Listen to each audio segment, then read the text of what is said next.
आओ आरती आओ, बैठो। आज अचानक क्यों मीटिंग के लिए बुला लिया? ऐसी क्या बात हो गई? अरे सर, आज मिलना तो बहुत ज़रूरी था क्योंकि एक सवाल था जो मुझे बार बार परेशान कर रहा था। मैंने खुद भी समझने की बहुत कोशिश की, लेकिन कोई खास सलूशन मैं ढूंढ नहीं पाई। अब आपसे बेहतर मेरे सवाल का जवाब और कौन दे सकता था। अच्छा, आखिर कौन सा सवाल है जो तुम्हें परेशान कर बैठा? सर, मैं ये देखती हूँ कि नेटवर्क मार्केटिंग में कुछ चुनिंदा ही लोग हैं जो काफ़ी अच्छा कमा पाते हैं। बड़ी बड़ी गाड़ियों में घूमते हैं जैसे BMW, मर्सिडीज और बड़े बड़े घर खरीद चुके हैं। पर काफ़ी सारे लोग ऐसे भी हैं जो अपनी ज़रूरतें तक पूरी नहीं कर पाते। मुझे बस यही चीज़ परेशान कर रही थी कि कहीं मैं भी एक एवरेज नेटवर्क मार्केटर ना रह जाऊं। अब मैं ये सोचती हूँ कि ऐसी वो कौन सी चीज़ है भला जो इन लीडर्स और अचीवर्स को बाकी लोगों से अलग करती है। हम भी तो वही करते हैं जो ये सब करते हैं। आखिर इतना बड़ा डिफरेंस क्यों आ जाता है? अच्छा, तो ये चीज तुम्हें परेशान कर रही है। अच्छा किया जो तुमने पूछ लिया।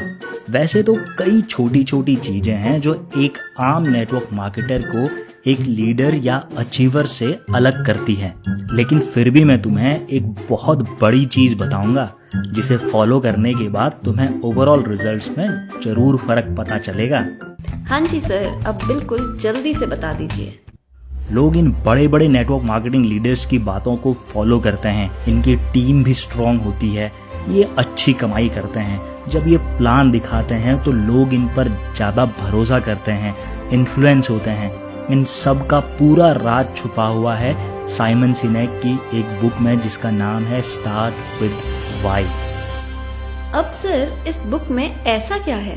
वैसे तो मैं बुक पूरी पढ़ूंगी, लेकिन 1963 में 2.5 लाख से भी ज्यादा लोग मार्टिन लूथर किंग जूनियर की ऐतिहासिक speech I have a dream को सुनने के लिए वॉशिंगटन जा पहुंचे, जो आज तक की सबसे पावरफुल स्पीचेज में से एक मानी जाती है। आज हजारों कंपनीज होने के बावजूद क्यों लोग एप्पल के प्रोडक्ट्स को खरीदने के लिए घंटों लाइन में लगे रहते हैं? क्यों राइट ब्रदर्स ही सबसे पहले एरोप्लेन बना पाए, जबकि कई सारे और लोग भी एरोप्लेन बनाने की कोशिश कर रहे थे? एक सफल नेटवर्क मार्केटिंग लीडर के पास यही खूबी होती है जो इन महान लीडर के पास होती है, वो है क्लैरिटी ऑफ व्हाई, यानी क्यों। इन्हें पता है कि किसी भी काम को करने के लिए क्यों यानी व्हाई कितना जरूरी है।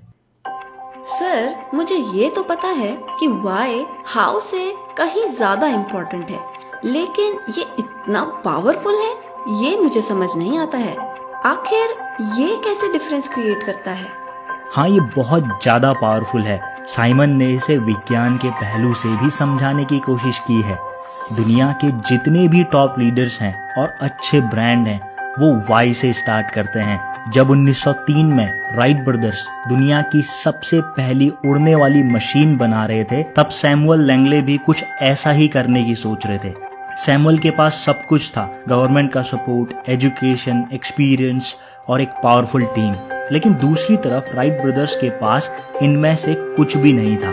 फिर भी वो पहला एरोप्लेन बनाने में सफल रहे क्योंकि उनके पास था एक स्ट्रॉन्ग व्हाई, यानी एक मजबूत कारण जो उन्हें दिन रात इस काम को करने के लिए मजबूर कर रहा था। और यही मजबूत कारण सैमुअल के पास नहीं था। सैमुअल का उद्देश्य था नाम कमाना, फेम कमाना और पैसे कमाना। एक मजबूत कारण का ना होना इतना बड़ा अंतर पैदा कर देता है।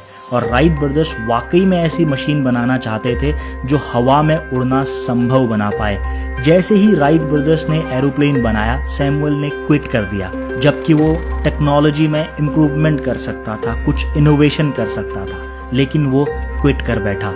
हम में से ज्यादातर लोग नेटवर्क मार्केटिंग ज्वाइन करते हैं लीडर्स की लग्जरी गाड़ियां देखकर, लाइफस्टाइल देखकर, और हम भी यही चाह रखने लगते हैं, जबकि उस लीडर के पास ये सारी चीजें हैं उसके स्ट्रॉन्ग वाई की वजह से। और हम देखा देखी में उनके सपनों को, रीजंस को, उनके कारणों को अपना मान बैठते हैं, जिसकी वजह से कुछ परेशानियां आने के बाद हम भी क्विट कर देते हैं। अगर हम भी अपना खुद का एक स्ट्रॉन्ग वाई यानी कारण ढूंढकर काम करें तो चीजें बदलना शुरू हो जाती हैं बहुत सारे लोगों को पता है कि वो क्या काम करते हैं, कुछ लोगों को पता है कि काम को कैसे करना है, लेकिन कुछ चुनिंदा लोग होते हैं जिनको पता है कि काम को क्यों करना है। यह हर कंपनी में होता है। सबसे ज़्यादा लोग, जैसे बॉटम लाइन या स्टाफ कह सकते हैं, उसे पता होता है कि क्या करना है। उसके बाद कुछ लोग होते हैं जैसे मैनेजर, इंजीनियर्स, उन्हें पता है कि काम को कैसे करना है, उनके अंदर हाउ की स्किल होती है। उसके बाद कुछ एकाध लोग होते हैं जैसे मालिक या सीईओ, उन्हें पता होता है कि ये काम क्यों करना है। इसलिए एक या दो होने के बावजूद भी कंपनी में सबसे ज्यादा वैल्यू इनकी होती है। अगर स्टाफ चेंज कर दें तो कुछ खास फर्क नहीं पड़ता, मैनेजर चेंज कर दें तो थोड़ा फर्क पड़ता है, लेकिन मालिक या सीईओ चेंज कर दें तो कंपनी का पूरा माहौल बदल जाता है। कई बार कंपनी बर्बादी की कगार पर खड़ी हो जाती है। ऐसा ही नेटवर्क मार्केटिंग में भी होता है। जब टॉप लीडर कंपनी बदल देते हैं तो कंपनी में काफी सारी उथल पुथल शुरू हो जाती है। क्या तुमने टीवी में नाइकी का ऐड देखा है?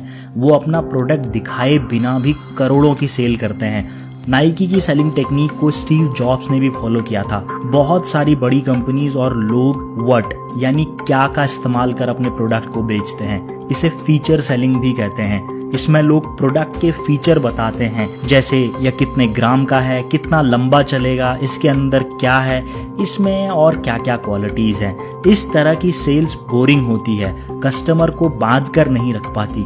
कुछ लोग हाउ का यूज करके सेल्स करते हैं, इसे बेनिफिट सेलिंग बोलते हैं। ये पहले की तुलना में थोड़ा कारगर होती है क्योंकि इसमें कस्टमर को फायदे दिखाए जाते हैं, जैसे इसे खाने से आप कम बीमार होंगे, इम्यूनिटी बढ़ेगी, नींद अच्छी आएगी, ऐसा कुछ।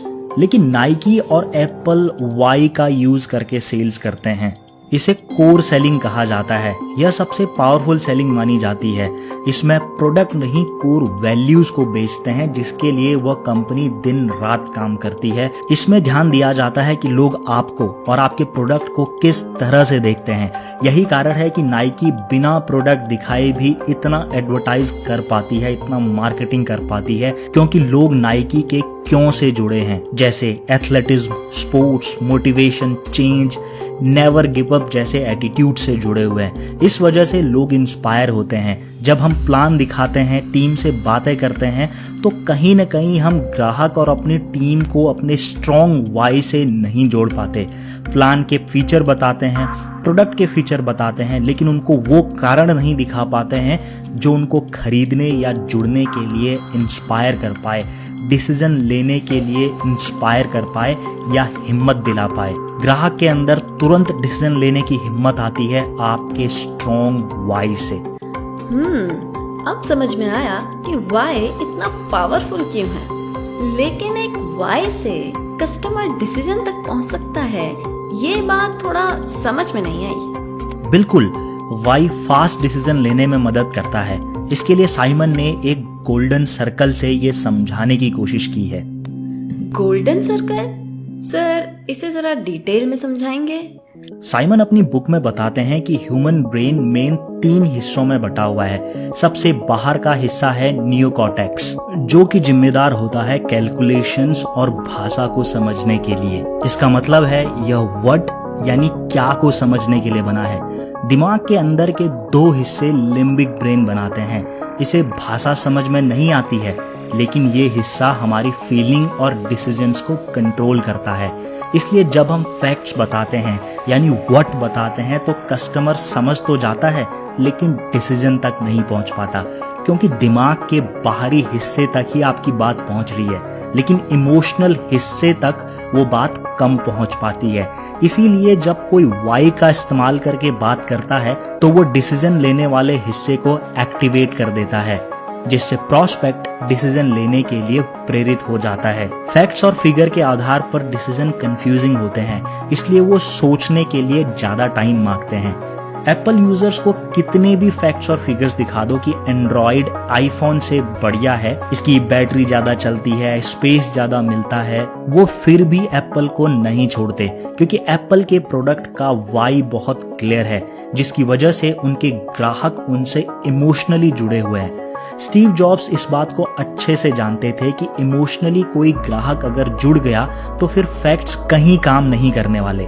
आईपॉड से पहले ही दुनिया का सबसे पहला पोर्टेबल MP3 प्लेयर बन गया था, लेकिन वो नहीं चल पाया क्योंकि उनकी सेलिंग वर्ड पर बेस्ड थी। वो बोलते थे कि आपको 5 GB तक का स्टोरेज मिलेगा।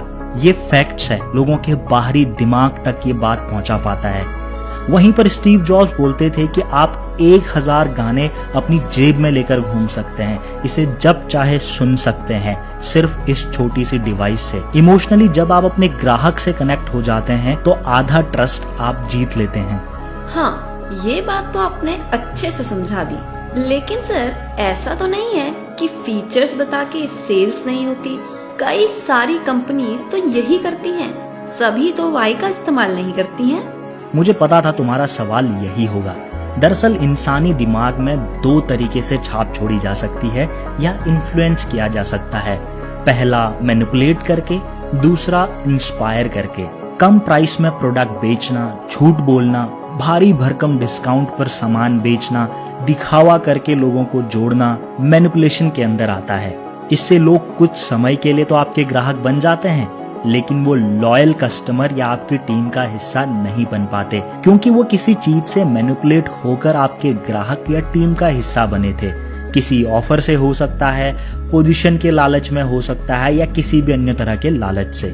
लॉयल कस्टमर तभी मिलते हैं जब वो इंस्पायर होते हैं। ये मुश्किल घड़ी में भी आपके प्रोडक्ट को इस्तेमाल करेंगे, फिर चाहे आपका कॉम्पिटिटर कितने ही कम दामों में सामान क्यों ना बेचे, क्योंकि ये ग्राहक आपकी कोर वैल्यूज, आपके बिजनेस को करने के तरीके में विश्वास करते हैं। इसलिए सेल्स में मैनिपुलेट ना करके इंस्पायर करें, ताकि ग्राहक लंबे समय तक आपके साथ रहे।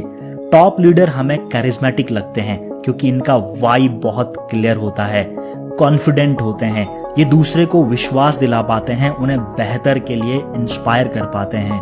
व्हाट हाउ वाई से गोल्डन सर्कल बनता है। अगर तुम चाहते हो कि लोग प्रेरित हों तो वाई से स्टार्ट करो। वाह सर, ये तो कमाल की चीज सीखने को मिली आज आपसे। मैंने कहा था ना, आपसे बेहतर कौन हो सकता है। थोड़ा टाइम जरूर लगा, लेकिन सीखने को काफी कुछ मिला, और ये बुक भी मैं जरूर पढ़ूंगी। दोस्तों, आपको ये वीडियो हेल्पफुल लगी हो तो वीडियो को लाइक जरूर कीजिए। अपनी टीम में वीडियो शेयर करें ताकि वो भी एक लीडर बन पाए। अगर आपने हमारे चैनल द नेटवर्किंग शो को अभी तक सब्सक्राइब नहीं किया है तो अभी कर लें, और बेल आइकन भी दबा दें ताकि आने वाली वीडियोस आप तक सबसे पहले पहुंचे। We will see you guys in the next video. Thank you so much for watching.